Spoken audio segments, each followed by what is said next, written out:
जब हमारे जीवन में अच्छा अच्छा होता है तो हम कहते हैं भगवान की कृपा है, लेकिन जब कुछ प्रतिकूल हो जाता है घर में, मानो किसी जवान बच्चे की डेथ हो गई, उस समय ये भाव मन में आना कि ये भी भगवान की कृपा है, ये बड़ा कठिन है। तो यहाँ पर दृढ़ विश्वास, माता शबरी का दृढ़ विश्वास था कि श्री राम एक दिन यहाँ जरूर आएंगे। मीराबाई का दृढ़ विश्वास था कि एक दिन श्री कृष्ण मेरे हाथों से दूध जरूर पिएंगे।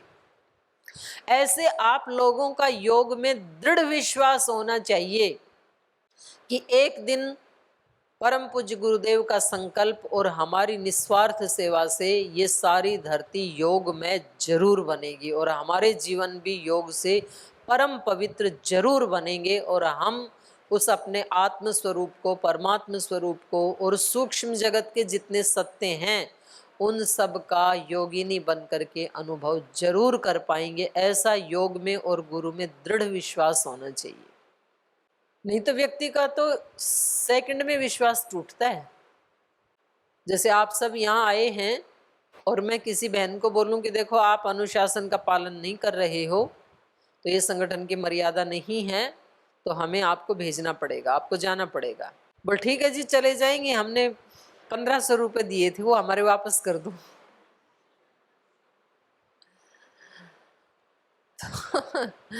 तो मतलब एक झटके में श्रद्धा विश्वास, जो इतने ऊंचे ऊंचे शब्द बोल रहे थे वो पता नहीं कहाँ चले जाते हैं।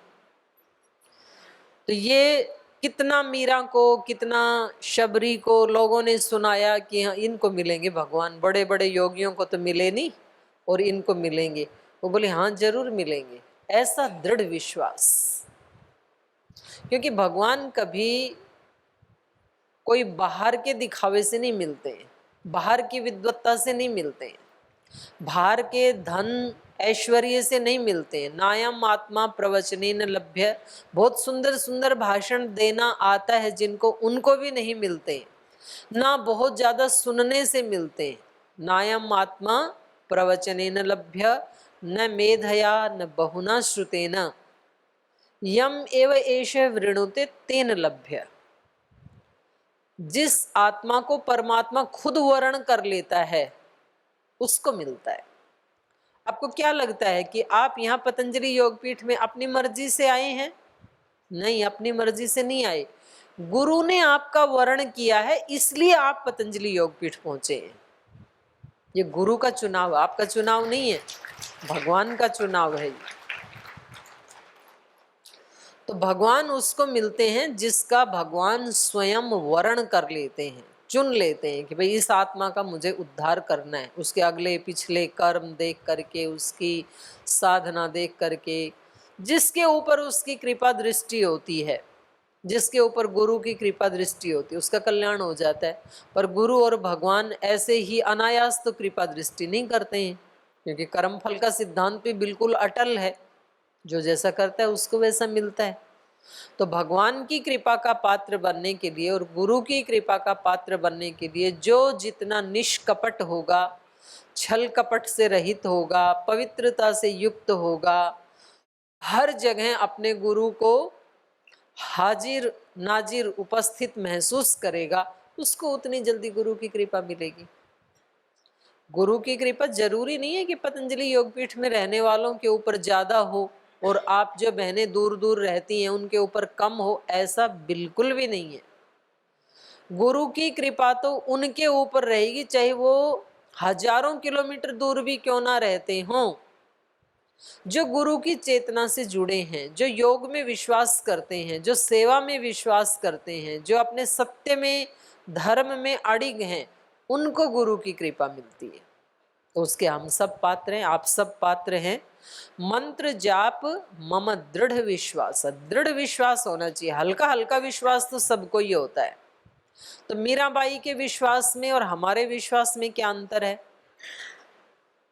मेरे तो गिरिधर गोपाल, इतना तो सब बोलते हैं, दूसरों ना कोई, ये मीराबाई बोलती है केवल, ये हम नहीं बोलते हैं, क्योंकि हमारे दूसरे भी हैं। हमारा मकान भी है, हमारे संबंध भी हैं, बेटे बेटियां भी हैं, बैंक बैलेंस भी है, गाड़ी भी है, मोबाइल भी है, जमीन भी है, घर भी है, पति भी हैं, हमारे दूसरे भी हैं, साथ में भगवान भी है एडिशनल। और मीराबाई बोलती थी, मेरे तो गिरिधर गोपाल दूसरों ना कोई। दूसरों ना कोई इसका मतलब ये नहीं कि वो दूसरे लोगों को इग्नोर करती थी, वो सब में भगवान को ही देखती थी। जैसे परम पूज्य गुरुदेव ने कुछ भजनों का संशोधन किया ना, न कोई साथी तुम ही हो, साथी तुम ही सहारे, कोई ना अपना ऐसे नहीं, तुम्हारे नाते सभी हमारे। क्योंकि कोई भी अपना नहीं होगा तो फिर तो संबंध कैसे निभाएंगे बताओ। घर में परिवार में संबंध कैसे निभे। पति भी अपना नहीं है, सास ससुर भी अपने नहीं, माता पिता भी अपने नहीं, बच्चे भी अपने नहीं, गुरु भी अपने नहीं, फिर तो कुछ भी नहीं कर पाएंगे। जब अपने नहीं है उनके लिए हम क्यों करें। तो ये सब हैं, लेकिन कैसे हैं, भगवान के नाते से हैं। ऐसा व्यक्ति को दृढ़ विश्वास होना चाहिए। तो ये पांचवी भक्ति हमारे चित्त में चलती रहे। पंचम भजन सो वेद प्रकाशा, ये पांचवी प्रकार की भक्ति भजन यदि चलता रहे तो हमारे हृदय में वेद का प्रकाश अपने आप हो जाएगा। वेद मतलब ज्ञान, ज्ञान का प्रकाश। ज्ञान कभी किसी को पुस्तकें पढ़ने से नहीं मिलता है। पुस्तकें पढ़ने से एक दिशा मिलती है कि ज्ञान प्राप्ति की ये दिशा है, उस दिशा में चलना खुद ही होता है।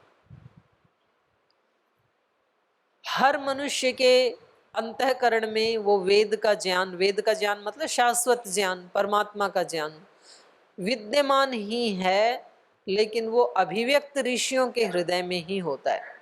तो जिसने भी अपने हृदय को ऋषियों के समान पवित्र बना लिया तो उसको वेद का प्रकाश होगा। ये पांचवी भक्ति है। कितना बड़ा उपदेश भक्ति का श्री राम माता शबरी को प्रदान कर रहे हैं। छठ दम शील विरति बहु कर्मा, निरत निरंतर सज्जन धर्मा। छठी प्रकार की भक्ति है दम शील। छठी प्रकार की भक्ति है, दम मतलब इंद्रियों का दमन। व्यक्ति का अपने ऊपर तो वश चलता नहीं है और पूरे परिवार को वश में करना चाहता है, वो वश में होता नहीं है। ये सबसे बड़ी समस्या है। तो हमारे संतों ने ये बताया हमारे को कि भाई पहले आप अपने ऊपर वश करना सीखें। छठ दम शील, छठी भक्ति है दमन। अपने समय के अनुसार व्यक्ति को निर्णय लेने चाहिए। और कभी कभी जीवन में ऐसे भी समय आते हैं जब बैक गियर लगाना होता है।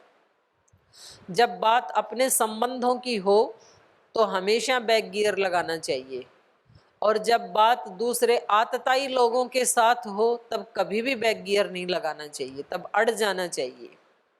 तो ये विवेक से काम लेना पड़ेगा कि हमें कब क्या करना है। और ये वही व्यक्ति कर सकता है जिसका अपने मन के ऊपर संयम है, अपनी इंद्रियों के ऊपर संयम है, जिन्होंने अपने मन को, इंद्रियों को स्वच्छंद नहीं छोड़ा हुआ है, वो व्यक्ति ऐसा कर सकता है। तो हमारा सबसे ज़्यादा प्रयास और पुरुषार्थ किसके ऊपर लगना चाहिए? स्वयं के ऊपर। हमारा ज़्यादातर पुरुषार्थ और प्रयास दूसरों के ऊपर होता है। घर में पति ऐसे होने चाहिए, बेटा बेटी हैं तो ऐसे होने चाहिए, सास ससुर हैं तो इनको ऐसे करना चाहिए, माता पिता हैं तो इनको ऐसे बिहेव करना चाहिए। तो ज़्यादातर हमारा चिंतन दूसरे को ठीक करने में लगा होता है, उनके ऊपर हम अनुशासन करना चाहते हैं। लेकिन श्री राम बता रहे हैं कि दमन अपनी इंद्रियों के ऊपर जो साधक करता है उसी की भक्ति सिद्ध होती है। छठ दम शील, शील का मतलब होता है स्वभाव। स्वभाव बहुत सारे तत्वों से मिलकर के बनता है। हम क्या खाना खा रहे हैं, कैसे विचार उठा रहे हैं, कैसी भावनाएं हमारे दिल में उठ रही हैं, हम कैसे कर्म करते हैं, कर्म करते हुए किस भावना से करते हैं, दिखावे के लिए करते हैं या भक्ति से करते हैं। जैसे आप सब बहनें योग कक्षा लगाती हैं, योग सिखाती है दूसरे लोगों को, तो बाहर से देखने में तो ये पवित्र कर्म है, लेकिन इस पवित्र कर्म को भी भावना सबकी अलग अलग है। कोई अपने गुरु के प्रति अपनी श्रद्धा को अर्पित करते हुए योग सिखाती है, कोई एक श्रेष्ठ योग का कर्म है ऐसा समझ के योग करती कराती है, कोई मेरा शरीर कम से कम इससे स्वस्थ रहेगा और दूसरों का भी ठीक हो तो अच्छी बात है, तो अपने शरीर को स्वस्थ रखने के लिए योग कराती है, कोई अपने अहंकार के लिए योग कराती है कि लोग जाने कि मैं कितनी बड़ी योगिनी हूँ। तो सबकी भावनाएं अलग अलग होती हैं, इसलिए सबका परिणाम भी अलग अलग होता है। योग कोई नई विद्या नहीं है, सृष्टि के आदिकाल से चली आई हुई विद्या है, लेकिन श्रद्धेय स्वामी जी महाराज ने और श्रद्धेय आचार्य श्री ने उस योग विद्या और आयुर्वेद विद्या को इस भावना से जिया कि हमारे साथ साथ कोटि कोटि जनों का भी कल्याण हो इस विद्या से, उनको भी सुख मिले, उनके जीवन में भी समृद्धि आए। तो परोपकार की भावना से उन्होंने योग किया और करवाया, तो उसका परिणाम एक अलग आया। जिन्होंने केवल अपने हित के लिए योग किया तो वो कोई बड़ा काम नहीं कर पाए, हो सकता है उनका व्यक्तिगत भी हित कितना हुआ परमात्मा जानता है, क्योंकि परमात्मा अपनी शक्तियां देते समय पहले ये देखता है कि ये व्यक्ति किस भावना से मांग रहा है। आप भगवान से जब शक्तियां मांगते हैं, योग की शक्तियां, तो भगवान अप्रत्यक्ष रूप से हमारे से पूछता है कि इस शक्ति का क्या करोगे। यदि हमारी ये इच्छा है कि इससे हम सिद्धि संपन्न हो जाएं और दूसरे लोग हमारे को सिद्ध समझें, तो परमात्मा वो शक्ति कभी नहीं देंगे, क्योंकि आप अपना अहंकार बढ़ाने के लिए शक्तियां मांग रहे हैं। और यदि आपकी ये भावना है कि मेरे अंदर यदि योग की शक्ति आएगी, मेरे शरीर में, मन में, वाणी में, तो मैं हजारों लोगों की सेवा कर सकूं, तो फिर आपको शक्ति ज्यादा मिलेगी, क्योंकि आप परोपकार करना चाहते हैं। तो ये इन सारी चीजों से मिला करके हमारा शील बनता है, स्वभाव बनता है व्यक्ति का।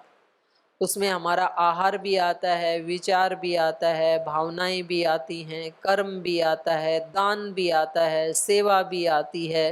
तो ये सब कर्म जो हम कर रहे हैं, किसके लिए कर रहे हैं? अपने शील के लिए, अपने स्वभाव को श्रेष्ठ बनाने के लिए कर रहे हैं। इसलिए ना किसी राज्य प्रभारी पे एहसान है, ना किसी केंद्रीय प्रभारी पे एहसान है, ना गुरुदेव के ऊपर एहसान है। एहसान है तो हम अपने ही ऊपर कर रहे हैं, हमारा अपने ही ऊपर एहसान है। तो जब हम दूसरे के लिए कर ही नहीं रहे, तो दूसरे से फिर अपेक्षा भी नहीं होगी, नहीं तो व्यक्ति दूसरे से अपेक्षा करने लग जाता है। तो ये छठी भक्ति हमारे लिए बहुत महत्वपूर्ण है। छठ, दम, शील, विरति, बहुकर्मा। तीसरा शब्द है विरति, बहुकर्मा। कर्म करने में विरत भी रहें। विरति मतलब, एक तो रति मतलब आसक्ति जो पहले बताया था, और विरति मतलब अनासक्ति। अनासक्ति भी रहे और हम बहुकर्मा भी बने, बहुत सारे कर्म भी करें। तो परस्पर विरोधी चीजें हैं ना। आदमी कर्म कब करता है? जब किसी फल में आसक्ति होती है। अगर कोई फल नहीं चाहिए तो आदमी कर्म करेगा क्यों? और यहाँ उल्टा बता रहे हैं, बहुकर्मा भी होना है आपको, बहुत सारे कार्य करने हैं, जैसे कि हमारे परम पूज्य गुरुदेव कर रहे हैं, लेकिन उनमें आसक्ति नहीं होनी चाहिए। आज भी यदि संसार से जाना पड़े तो कुछ भी पेंडिंग नहीं छोड़ा। श्रद्धेय आचार्य श्री इस बात को बहुत कोट करते हैं, बहुत बताते हैं। श्रद्धेय आचार्य श्री हमेशा हमें बताते हैं कि मैं सुबह उठ करके ऐसे सोचता हूँ, ऐसे संकल्प लेता हूँ कि एक दिन तो मस्ती से जिया जा सकता है। एक दिन तो सभी मस्ती से जी सकते हैं ना, केवल एक दिन। कैसी भी परिस्थिति क्यों ना हो, हमें कहा जाए कि एक दिन आपको खुश रहना है, एक दिन मस्ती से जीना है, तो जी सकते हैं? नहीं जी सकते? ओनली एक दिन जी सकते हैं? जी सकते हो? नहीं जी सकते? एक दिन तो जी सकते हैं ना।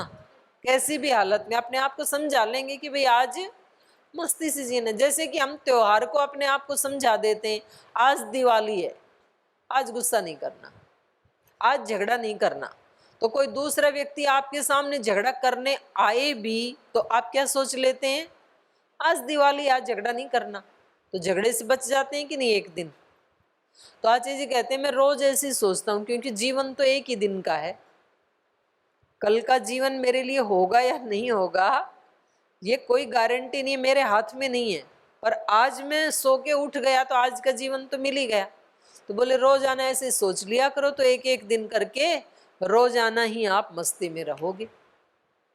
ये सूत्र श्रद्धेय आचार्य श्री का है। ऐसे एक एक दिन अनासक्ति का अभ्यास करते हुए और सेवा का अभ्यास करते हुए फिर हम बहुकर्मा बन जाते हैं। हमें निठल्ले, आलसी, प्रमादी भी नहीं बनना है, क्योंकि कुछ लोग आपको ऐसी भी भक्ति का उपदेश देंगे कि कोई काम मत करो, केवल मंत्र जाप करते रहो बैठ करके, या केवल ध्यान लगाते रहो।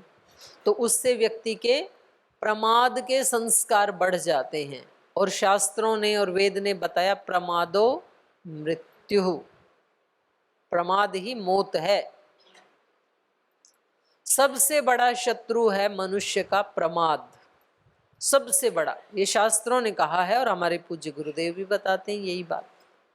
तो हमें कैसे रहना है भगवान से। मैं जब छोटी थी तो जैसे छोटे बच्चे तो होते ही है ना, दो चार काम करे और फिर माता जी कहती ये उठा के लाना बेटा, ये लाना, दो चार काम बताती तो मैं कहती माता जी और कितने काम करवाने हैं, आप एक ही बार बता दो मुझे क्या क्या। जैसे वो खाना बनाती थी ना तो कुछ कुछ चीजें मांगती थी फिर मेरे से, चिमटा उठा के लाना बेटा, बेलन उठा के लाना बेटा। तो मैं घूम घूम के मैं इतने सारे काम, तो मैं कहती थी कि माता जी एक ही बार बता दो कितने काम करने हैं। तो माता जी बोलती थी बेटा ऐसे नहीं बोलते हैं, भगवान से प्रार्थना करना कि भगवान हमें खूब सेवा देना, खूब कर्म देना, क्योंकि कर्म से ही हमारा कर्म बनता है, कर्म करने से ही हमारा भाग्य बनता है, कर्म बनता है।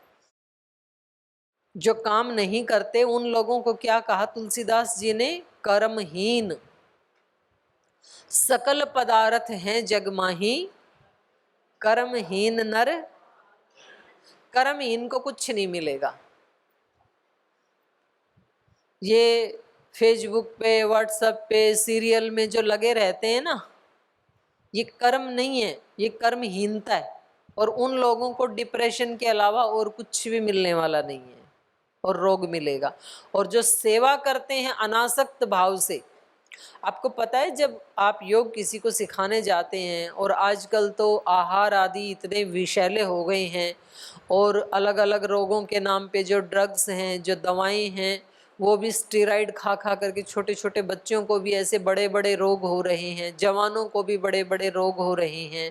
और आपके योग प्राणायाम सिखा देने से किसी का जवान बेटा जिसको ब्लड कैंसर हो गया था, और आपकी कृपा से वो बच्चा ठीक हो जाता है। वो अपने माँ बाप का इकलौता बेटा था, 4-5 बहनें थी, और आपके योग सिखाने से जब उसको नया जीवन मिल जाता है, उसकी रिपोर्ट बिल्कुल ओके आ जाती है, तो आपको कितनी प्रसन्नता होती है। वो प्रसन्नता आपको करोड़ रुपए खर्च करके भी कहीं मिलेगी नहीं। इतना बड़ा कार्य है, कितना अच्छा लगता है। तो श्रेष्ठ कर्मों में लगे रहना चाहिए व्यक्ति को। विरति बहुकर्मा, निरत निरंतर सज्जन धर्मा। निरंतर सज्जन धर्मा निरत, निरंतर व्यक्ति को सज्जनों के धर्म में निरत रहना चाहिए, लगे रहना चाहिए, निश्चय पूर्वक रत रहना चाहिए, लगे ही रहना चाहिए। भलाई के काम कितने करते उनकी गिनती मत करना। आदमी की समस्या ये है कि अच्छे अच्छे कामों की तो काउंटिंग करता है। मैंने आपको इसको कितनी बार माफ किया। मैंने अपनी सास को, ससुर को, जेठानी को, देवरानी को, जब मैं शादी करके आई तब इन्होंने मेरे को ये बोला था, फिर भी मैंने माफ़ कर दिया। जब मेरी डिलीवरी हुई तो इन्होंने मेरे साथ ऐसा बिहेव किया, वो भी मैंने माफ़ कर दिया। जब हम अलग हुए तो इन्होंने मेरे को एक पैसा नहीं दिया, वो भी मैंने माफ़ कर दिया। मतलब दूसरे के बुरे काम और अपना माफ करना, काउंटिंग करके रखता है व्यक्ति।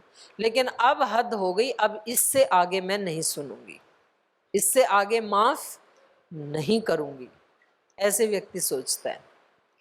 उसका उल्टा होना चाहिए। श्री राम का जीवन कैसा है? कोई एक उपकार कर दे तो जिंदगी भर याद रखते हैं, और कोई लाखों अपकार कर दे तो उसको भुला देते हैं। माता कैकेयी ने उनको कष्ट दिया, मतलब एक निमित्त बनी कष्ट देने में, तो भी जब चित्रकूट मिलने के लिए गए तो सबसे पहले माता कैकेयी के पैर छुए उन्होंने, और वनवास से भी जब वापस आए तो सबसे पहले कैकेयी माता के भवन में गए। तो वो क्षमा कर देते हैं, किसी के दोषों को या किसी के अपकार को काउंट करके नहीं रखते हैं। तो ऐसे सज्जनों के धर्म होते हैं, उन धर्मों में हमें निरंतर निरत रहना चाहिए, लगे रहना चाहिए, खूब सारे सेवा के काम करने चाहिए। रात को सोते समय याद करना चाहिए, हमें थोड़ा चिंतन करना चाहिए, आज मैंने किसी भलाई के लिए कुछ किया या नहीं, आज मैंने किसी की खुशी के लिए कोई कर्म किया या नहीं किया, या सारे अपनी खुशी के लिए किए। आज मेरे माध्यम से, इस शरीर के माध्यम से कोई सेवा हुई या नहीं हुई, निस्वार्थ सेवा, ऐसे गिनना चाहिए। आज सारे काम करते हुए मुझे भगवान का स्मरण आया कि नहीं आया, नहीं आया तो अगले दिन फिर अभ्यास करना है। और ऐसे करते करते फिर कई दिन के बाद ऐसे होगा कि आपको दिन में 4-5 बार भगवान की स्मृति आएगी काम करते हुए, तो उसको शुभ संकेत मानना कि आज कम से कम 4-5 बार अपने कर्म करते हुए मुझे भगवान का स्मरण रहा। और फिर भगवान से और गुरुदेव से प्रार्थना कि हमें सब कर्म करते हुए भगवान की स्मृति बनी रहे, और जिस दिन ये सिद्ध हो गया तो बस आपकी भक्ति पूरी होगी फिर तो ये छठी भक्ति है, छठ दमशील विरति बहुकर्मा निरत निरंतर सज्जन धर्मा। सातम सम मोहिमय जग देखा मोते संत अधिक करी लेखा। जो आज सुबह पूज्य गुरुदेव बता रहे थे, सातवीं भक्ति क्या है? मोहिमय जग देखा। सम, सम मतलब समता। जब जो योगी हैं, सिद्ध महात्मा हैं, उनकी दृष्टि कैसी हो जाती है? समता वाली, समान। देखो दृष्टि भी कई प्रकार की होती है। एक राग की दृष्टि होती है, जिनसे हमें बहुत सुख मिला है, वो व्यक्ति जब हमारे सामने आता है तो उसको जब हम देखते हैं तो वो दृष्टि कौन सी होती है? राग की। वो राग की दृष्टि किसी व्यक्ति के प्रति भी हो सकती है, किसी वस्तु के प्रति भी हो सकती है। जिस मिठाई से या जिस फल से हमें बहुत सुख मिला था, वो स्वीट जब सामने आती है तो मन में क्या उत्पन्न हो जाता है? राग उसके प्रति। और जिससे हमें दुख मिला वो सामने आती है तो द्वेष, उससे बचना चाहते हैं, उस वस्तु से भी, उस व्यक्ति से भी।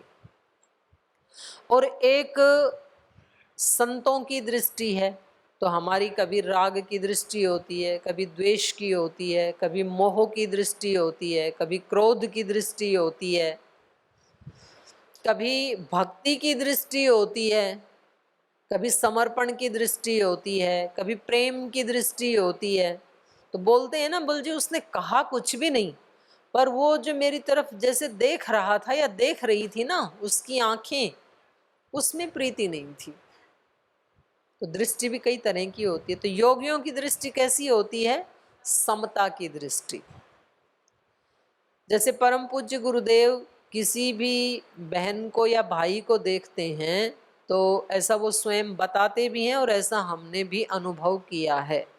तो उनको किसी का रूप दिखाई नहीं देता है कि ये फिजिकली सुंदर है, असुंदर है, काला है, गोरा है, नाटा है, लंबा है, कैसा है। उनको तो सबके अंदर एक भागवत सत्ता दिखाई देती है, और उसी का सम्मान करते हुए वो सबको, अपने साधु संतों को भी नारायण का रूप बोलते हैं, पूज्य बोलते हैं। वो किसी के शरीर को नहीं देखते। अब दूसरा व्यक्ति यदि उसको उस रूप में ले तो ये तो उसकी नादानी है, उसकी मूर्खता है। तो संतों की दृष्टि होती है समता वाली। तो ये सातवीं भक्ति है। इसके लिए तो प्रबल पुरुषार्थ करना पड़ता है, इतनी जल्दी ये भक्ति सिद्ध होती नहीं है, क्योंकि हमने अपनी दृष्टि की बहुत सारी कंडीशंस लगा रखी हैं। ये मेरे धर्म वाले, ये दूसरे धर्म वाले, ये मेरे मजहब वाले, ये दूसरे मजहब वाले, ये मेरे प्रांत वाले, ये दूसरे प्रांत वाले, ये मेरे संगठन से जुड़े हुए, ये दूसरे संगठन से जुड़े हुए, ये हमारी हेल्प करने वाले, ये हेल्प न करने वाले। ऐसे हमने तो खूब सारे बंटवारे कर रखे हैं। उन सब को मिटा करके सब में भागवत दृष्टि रखना ये अत्यंत कठिन कार्य है, लेकिन इसके किए बिना कोई चारा भी नहीं है।